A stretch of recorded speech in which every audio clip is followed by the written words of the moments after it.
Olá pessoal da terceira série, tudo beleza? Sou o professor Luciano e venho trazer para vocês o assunto poluição do solo, tá? Vários tipos de poluição acontecem, né? Então, já foi estudado poluição da água, né? Poluição atmosférica.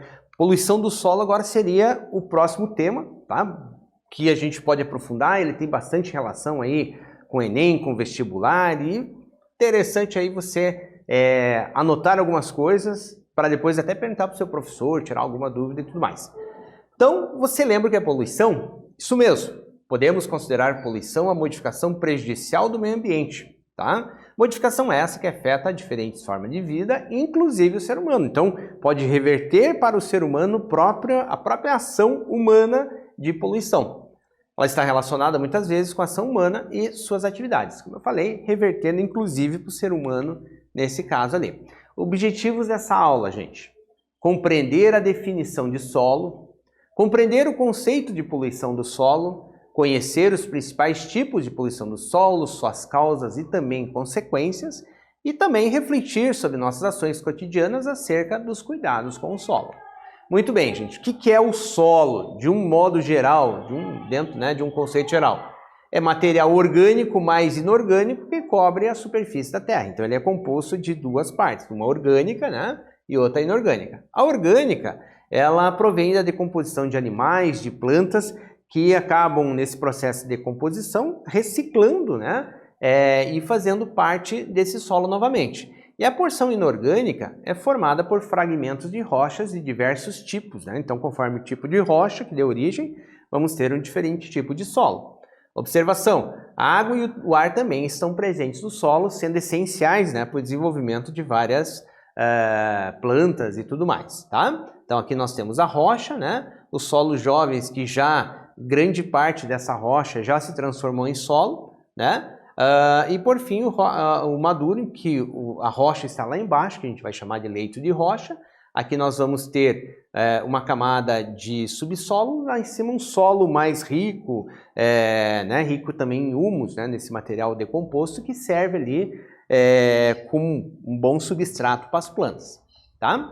Poluição do solo agora a gente vai falar do lado ruim da coisa, Poluição, toda e qualquer mudança na natureza desse solo, causada pelo contato com produtos químicos, tá? Substâncias ali provenientes muitas vezes de agrotóxicos ou de outros produtos químicos que são jogados até mesmo no lixo, Resíduos sólidos, resíduos líquidos que causam deterioração desse solo a ponto de tornar a terra inútil ou até gerar risco à saúde, a saúde humana e saúde de outros animais, saúde de um ecossistema muitas vezes, Então ela vai longe, às vezes uma ação de permitir que determinado produto chegue ao solo, a gente está gerando um efeito bastante longo ali, causando prejuízo a muitas espécies, inclusive.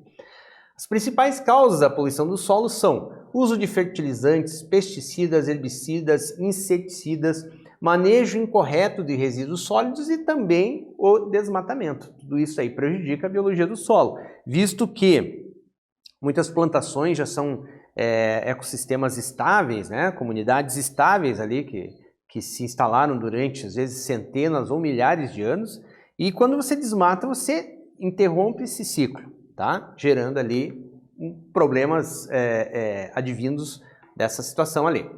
Principais tipos de poluição do solo. Então agora a gente vai estudar, e é bom que você anote, faça um resuminho aí com essas informações. Detritos de vida urbana, produção exacerbada de lixo nas grandes cidades. Quanto mais cresce a cidade, mais há consumo, às vezes, de materiais industrializados e também maior geração de lixos. Agrotóxicos e adubação incorreta, utilização indiscriminada de defensivos agrícolas e adubação incorreta ou excessiva. Então isso aí também traz um impacto bastante grande. Depósitos ilegais e despejos industriais. As indústrias descartam indevidamente metais pesados, produtos químicos de alto risco, além de dejetos sólidos, que vão muitas vezes se acumular no organismos de aves ou de invertebrados relacionados a esse solo, ou mesmo seres humanos, que podem vir a também trazer riscos à saúde, mais especialmente ali, como é o foco da aula, a intoxicação desse solo, tá? Uso de fertilizantes. Metais pesados como chumbo e cádmio também são encontrados em fertilizantes. E, obviamente, são encontrados em fertilizantes, eles vão passar para o solo. tá? Muitas vezes também passando para a própria planta, né?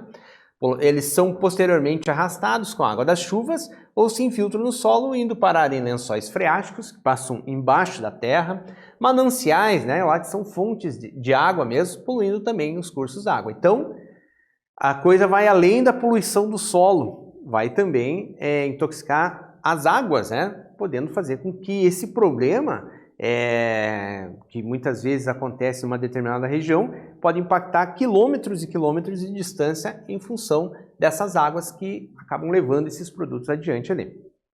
Muito bem, gente. Uso de pesticidas, herbicidas e inseticidas são substâncias absorvidas pelo solo, contaminando plantações e reduzindo a fertilidade desse solo contaminado. Tá? Reduz, no primeiro momento ele pode ser até vantajoso, aquele excesso de nutrientes, né, trazidos ali pelo composto químico, né, mas com o tempo a fertilidade desse solo vai sendo reduzida. Tá? Despejo incorreto de resíduos sólidos, agora a gente está falando de lixo, né? Os depósitos de lixo feitos de forma não sanitária e ecologicamente incorretos acabam deixando esse chorume vazar, aquele líquido, né, que surge da própria decomposição, da própria ação de micro-organismos sobre o lixo, né, da própria decomposição natural de algumas coisas. Nesse processo ele contamina o solo e atinge os lençóis freáticos. Tá? Também pode haver contaminação do solo por despejo de material radioativo ou de lixo hospitalar, que também pode vir a causar o mesmo problema. Então, existe hoje, né, normas, regulamentações para a questão dos aterros sanitários, que são necessários, né, mas ainda muitas cidades, não só no Brasil, mas em outros países, não tem vamos dizer, essa tecnologia e continuam descartando esses lixos a céu aberto, tá? Então vamos ali um exercício para dar aquela treinadinha básica ali, uma questão adaptada da Covest, tá, gente? Estima-se que em média 2 kg de lixo sejam produzidas a cada dia por pessoa, incluindo o lixo doméstico, tá? Esse ainda é um número baixo que a gente está falando em média. Tem cidades que já se estima às vezes mais de 3 quilos ou até 4 por dia. Apesar dos programas de reciclagem e do aproveitamento de produtos do lixo, essa quantidade vem aumentando perigosamente, apesar da conscientização de tentar reduzir, reaproveitar e tudo mais. Com relação à questão do lixo e do seu tratamento, analise as afirmações a seguir, identifique a resposta correta e comente-a daí na sequência. Primeira afirmativa: a maior vantagem da compostagem é a transformação de materiais não biodegradáveis e compostos úteis como fertilizantes. Tá? Para que um aterro sanitário possa ser eficiente por muitos anos, periodicamente deve ser feita a incineração dos resíduos orgânicos e inorgânicos. Tá? 3. Os lixões a céu aberto constituem-se eficiente meio para o tratamento do lixo, porque as pessoas os utilizam para a garimpagem de outros produtos. E 4. Uma alternativa eficaz para tratar o problema do lixo urbano envolve a redução da utilização de produtos descartáveis. São várias afirmativas, várias coisas ali para você dar uma raciocinada e ver o que é viável ou não, o que é importante ou não. Então, dou aquele tempinho para você dar uma pensada aí e a gente já volta.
Então vamos lá, pessoal, vamos ver o que vocês colocaram lá. Afirmativa 4 é a correta, pois a conscientização sobre o consumo de produtos com possibilidade de reciclagem colabora com o aumento no ciclo de vida dos materiais.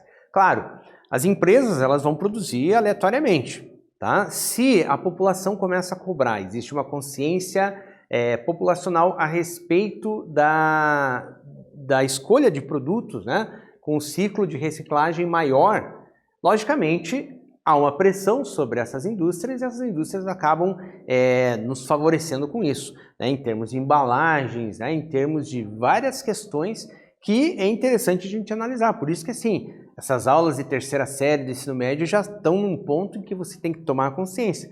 Logicamente, a gente está se preparando aí para um vestibular, por Enem, mas é importante a gente também ter essa consciência para a vida da gente, beleza?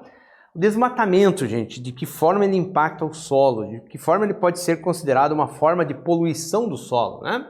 O mau uso de recursos naturais, a poluição e a expansão urbana são alguns fatores que devastam ambientes naturais e reduzem o número de habitantes para as espécies, tá? Pense o seguinte, gente, o aumento das populações, elas precisam, logicamente, ocupar espaço, né? E construir cidades a partir dali, tá? Mas a construção dessas cidades, ela pode ser planejada, ela pode ter ali limites, né, que os governos imponham, no sentido de desmatar ou preservar áreas. Isso existe assim uma lei ambiental bem eficaz no Brasil. A questão é ela ser respeitada, mas ela existe, né? Só que tem um agravante, né, com essa situação.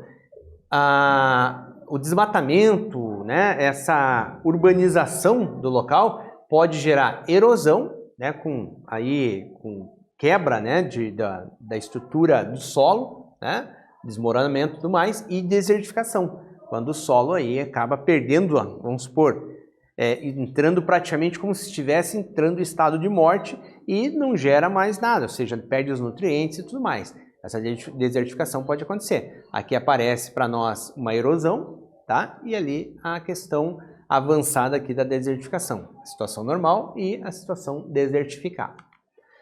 Consequências da poluição do solo. Daí vamos trazer para vocês algumas consequências, refletir sobre elas. Lixiviação, impregnação e infiltração no subsolo de substâncias poluentes provocam a contaminação do terreno, tornando inútil, podendo contaminar os chamados lençóis freáticos. Tá? E aqui aparece, né, nessa imagem para nós, o chorume do lixo atingindo ali os lençóis freáticos, lençóis d'água, né, também falado dessa maneira, tá? E outras substâncias que acabam impregnando ali, tá? E aqui é uma estrutura de um aterro sanitário, com proteção, né, com a manta de PVC, protegendo para evitar que haja essa infiltração, tá? E tem todos os outros processos, que isso aqui pode ser aprofundado numa outra aula, sobre a estrutura desses aterros sanitários, que são hoje, né, a solução aí para o gerenciamento de resíduos sólidos das cidades. Também ocorre o que a gente chama de redução da fertilidade do solo, aumento da erodibilidade, ou seja, da erosão, perda de nutrientes e desequilíbrio ecológico. Novamente aqui uma imagem de erosão, tá? E trazendo também a questão de problemas de saúde pública, liberação de gases poluentes que são saídos do próprio lixo, tá? Tanto é que no aterro sanitário existe alguns tipos de chaminés assim, que ajudam a absorver, né, esses gases para que eles não intoxiquem, não causem assim, bolsas de ar no solo, causando até mesmo explosões. Então eles liberam esses gases poluentes que podem contaminar pessoas ao redor. E também entupimento de encanamentos, tá? Tudo isso pode acontecer. Lembrando que o lixo ele vai sofrer uma transformação física e físico-química ali no seu processo, né, de decomposição, tá? Então tem várias coisas, ainda mais se esse lixo for misturado. Então tem diversos agentes, tá? Também aumenta a salinidade, redução do solo, redução da vegetação, contaminação de alimentos, desertificação, são várias consequências. Algumas a gente já tinha até falado ali, em função disso ali. Então vamos lá, gente. Principais medidas de controle, de combate a esse, né, assim, a contaminação, a poluição do solo de um modo geral. Algumas a gente já ouve falar em campanhas de TV, na escola, lá no ensino fundamental foi muito trabalhado isso com vocês, no ensino médio também, e aqui a gente vai aprofundar, tá? A coleta seletiva, papel, plástico, metal, vidro, né? Compostos orgânicos, né? Então a coleta seletiva, a separação do lixo, a reciclagem, veja o que é reciclar.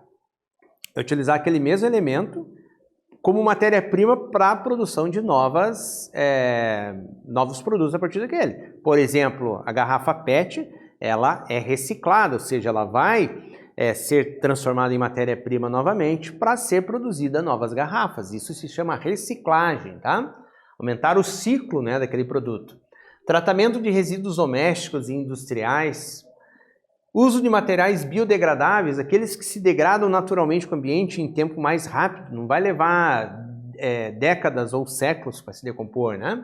Cultivo orgânico, né, de produtos orgânicos ali, sem defensivos químicos, sem agrotóxicos, nada mais. Reflorestamento de áreas que já foram impactadas, tá? Proteção das matas nativas, impedindo que haja o desmatamento ou, se houver desmatamento, que ele seja mínimo e planejado, tá? E compensado também. Medidas de saneamento básico, né, para a população, aí a gente já está falando de governo, mas a gente também tem que pensar que o ser humano também tem uma responsabilidade sobre isso. E controle biológico de pragas ali também é extremamente importante no sentido de evitar essa contaminação do solo. O que é reciclagem então, gente? Comentei agora ali. É o processo de reaproveitamento de materiais descartados. O objetivo é reintroduzi-los na cadeia produtiva a fim de que ainda gerem valor e sejam reutilizados. Logicamente, existe uma vida útil, né, de quantas vezes determinados materiais podem ser reciclados. Mas quanto mais se utiliza a reciclagem, menos se impacta no ambiente natural. Menos matéria-prima natural precisa ser retirada para se produzir novas coisas, tá? Qual a importância dela? Ela serve para dar uma nova vida a resíduos, como eu falei ali, evitando desperdício e poluição de rios, mares e a própria contaminação da população. Com a reciclagem, o material que foi jogado na lixeira reciclável pode virar o mesmo produto ou ser transformado em algo com outra utilidade. E lembra assim, gente, para você produzir alguma coisa, você não simplesmente transforma aquele produto do nada. Você utiliza água, você utiliza energia elétrica, tá? E todo esse processo é gerado novos resíduos. Então, quando a gente fala nesse sentido assim de reutilizar, a gente está falando de utilizar menos água, utilizar menos energia elétrica, né? Menos resíduos, né? Gerando algo bom para todos.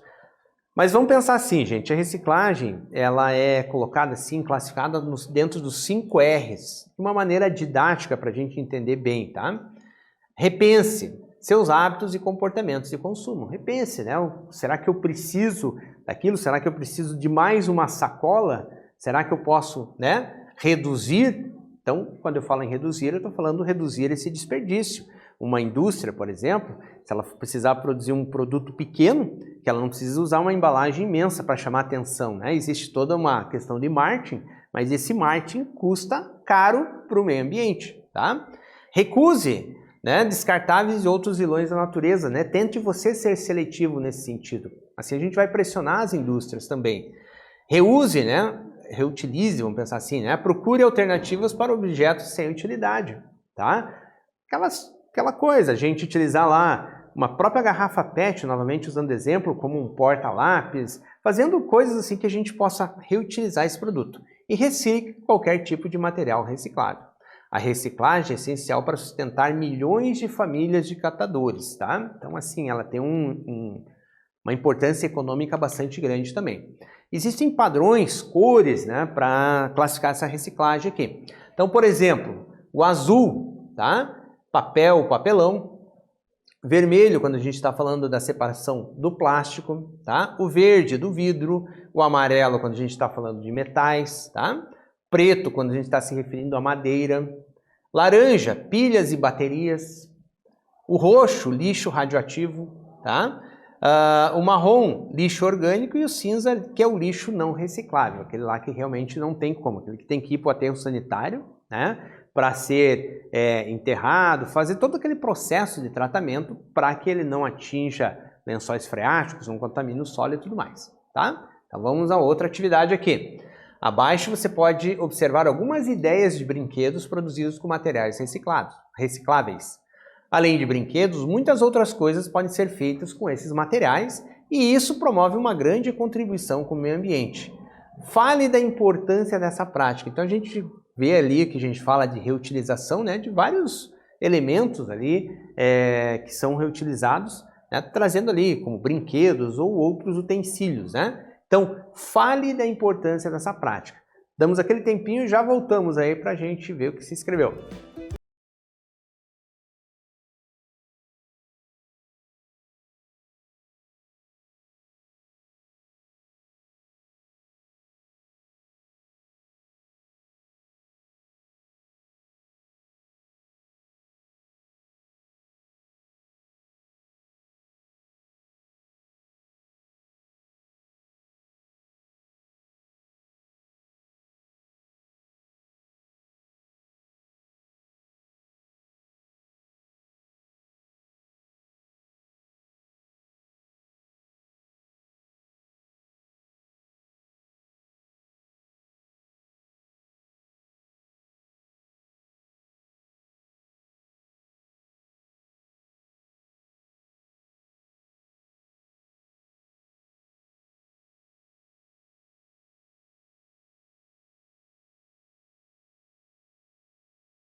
Vamos lá então, gente. Reciclar ajuda na conservação de recursos naturais como madeira, água, minerais, reduzindo a necessidade de extração de novas matérias-primas. Os materiais de reciclagem não requerem muita energia para serem remanufaturados em comparação com a conversão de novas matérias-primas em produtos utilizáveis. Portanto, gera economia, gera preservação ambiental, né? Nesse caso aqui. Então, gente, o que vimos nessa aula? Vimos a definição de solo, compreendemos o conceito da poluição do solo, conhecemos os seus principais tipos, causas e consequências, compreendemos também as medidas que nós, enquanto cidadãos, podemos tomar para evitar a degradação do solo e do ambiente em que vivemos, ok? Gente, eu espero que vocês tenham gostado desse assunto, ele dá para ser aprofundado, dá para ser discutido em sala de aula, dá para se aprofundar com revistas científicas e reportagens de modo geral. E eu espero que vocês tenham gostado. Até uma próxima, gente. Obrigado!